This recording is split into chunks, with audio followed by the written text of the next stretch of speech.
Good morning, YouTube. Welcome to the Reptile Barn.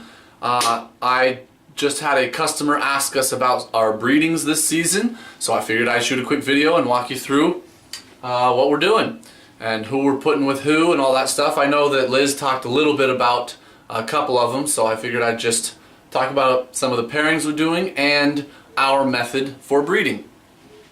So currently we have these two female racks are full, and then there's two female racks on the other side of the room that they're totally built. They're just reserved for some holdbacks that are still really young and in their smaller tubs, but we'll start filling them up as well. So what we do, what we found to be the simplest and that's been totally effective for us, is a variation of the 3 days on, 3 days off. So we put in a male into the female's cage. We don't have a specific day of the week or anything like that. We just, when he's had enough rest, which we do a minimum of 3 days rest between any pairings, we just take the male out of the male racks over there and put him in with the female. So we have a male that's ready to come out now, has been in with the female long enough. So let me pull him out. Sorry, I'm up on a stool.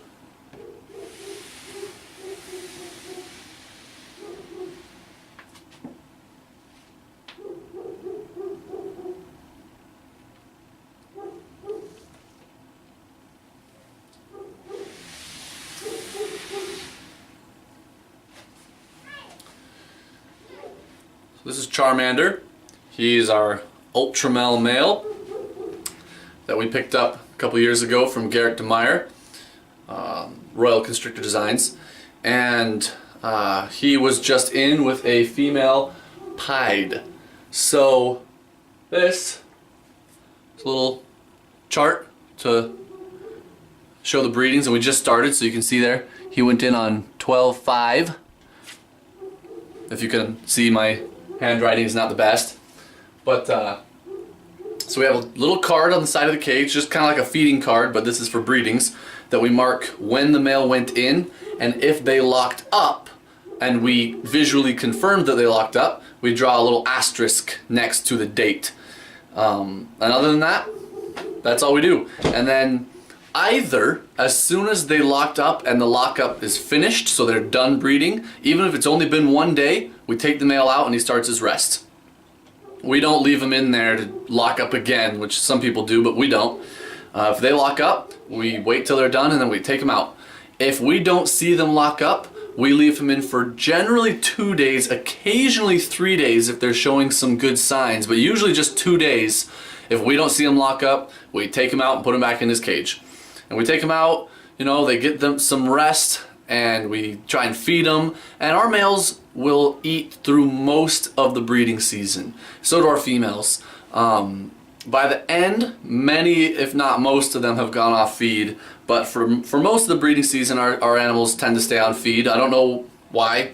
It might just be the individuals, something about our setup, I'm not sure, but they tend to eat pretty well until the very end, and then almost everybody goes off, especially obviously the females that are gravid by that point.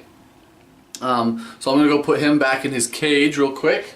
Again, this was an ultramel, that's a recessive gene, to a piebald female, which is another recessive, so we're working on double hets for ultramel pieds, which are my dream animals. So I did not expect to have these big breeder-sized female pieds, but we had a trade with Balthazar Exotics that went great, and we are so pleased with these pied females. And even though it's a slow project, I lobbied hard to put our ultramel to them so that we could hopefully get some double hets.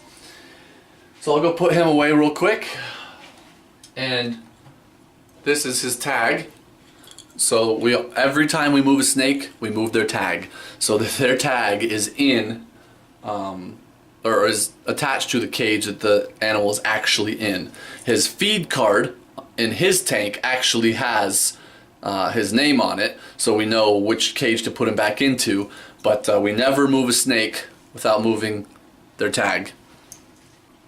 So we've got a banana lace blackback male who's on loan from our friend Colton Dixon. And he is in with a normal female, but she's a Volta. Not everyone puts as much stock by the Volta line of snakes. It's a location in Africa. I believe it's a mountain range in Africa, and the females that are pulled out of there just tend to get huge. I mean, like 5,000 plus grams, really big females with obviously a higher egg yield. So it can be really good to get some Volta blood mixed into your collection. And we've got our banana lace blackback in with her. They seemed to be courting. He was rubbing her with his spurs and with his chin, and she seemed receptive, but I never did see a lockup. So I'm gonna take him out. It's been several days. But hopefully they locked up.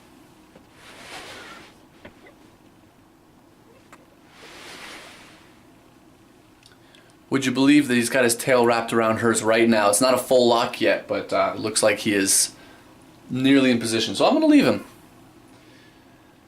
We have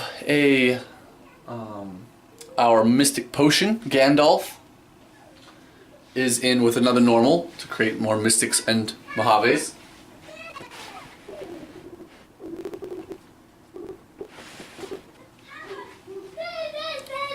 Here's Gandalf. He's a great breeder. Sorry, the lighting's not great, guys. I'll figure this out eventually, but oh, it's because of my head. I'm in the way. There he is. Great breeder. We've got a bunch of babies from him this last year. So, that is that.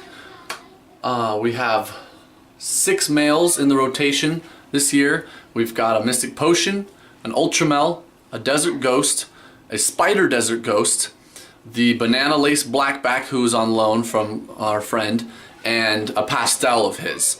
And the Pastel is only breeding a Spider this year, which is also on loan from him to try and create some bumblebees. And the Banana Lace Blackback will be breeding several normals, just try and get us some bananas and stuff. And he will also be breeding our Banana Cinnamon, and he will be breeding our Citrus Ghost to hopefully get some Banana Het Citrus Ghosts. Banana Ghosts are pretty awesome, so we're excited about that. The Ultramel will be breeding a Het Ultramel, same as last year, and a pair of Pieds.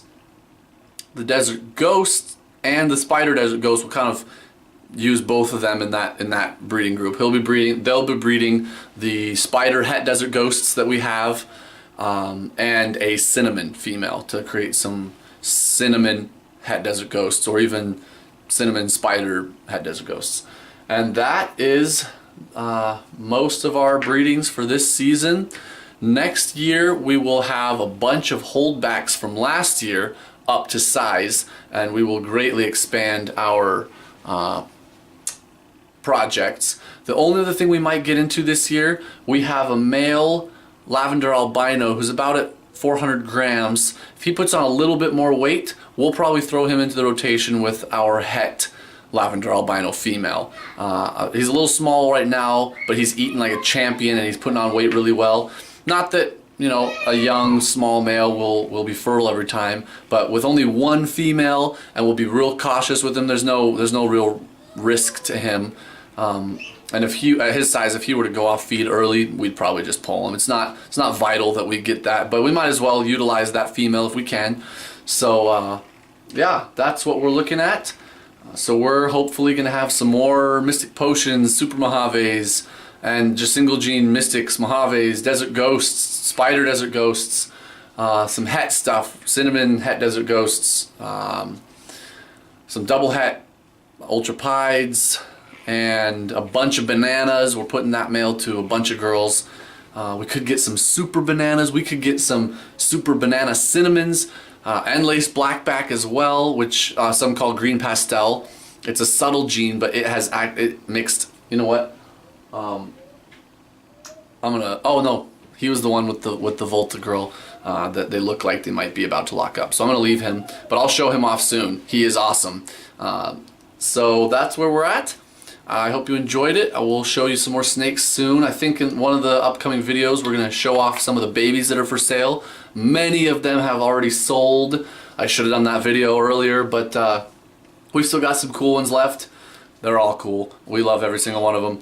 But we will do that. We've got some other things. If you have ideas for us, things you want us to show or talk about, we could talk about genetics a little bit. We were talking some genetics with some of you guys in the comments. I think maybe on someone else's video. So we could do that. Just let us know. We will be happy to make a video on it. And we will see you soon on social media. We do Facebook. Just search The Reptile Barn. We advertise on Morph Market and our website, which is thereptilebarn.com. We're on Pinterest. We're on Instagram. So go ahead and look us up, and we will see you there.